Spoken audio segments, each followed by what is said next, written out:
Ramai yang terkejut dengan kenaikan harga emas yang mendadak. Awal tahun baru-baru ini tuan-puan, 1 gram emas hanyalah sekitar RM401, tapi sekarang telah pun masuk pertengahan tahun 2025 di mana harga 1 gram emas dah pun mencecah RM506 per gram.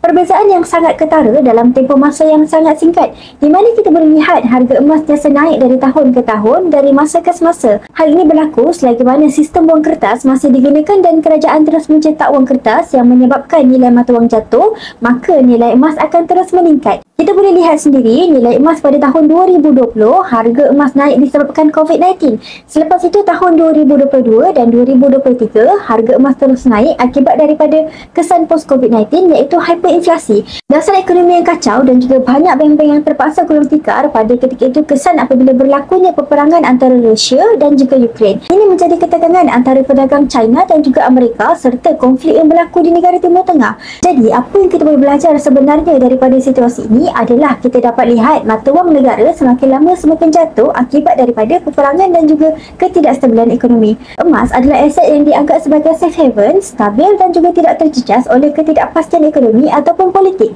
Maka bila mana berlaku ketegangan global, kebanyakan daripada pelabur akan beralih kepada aset emas untuk melindungi kekayaan mereka.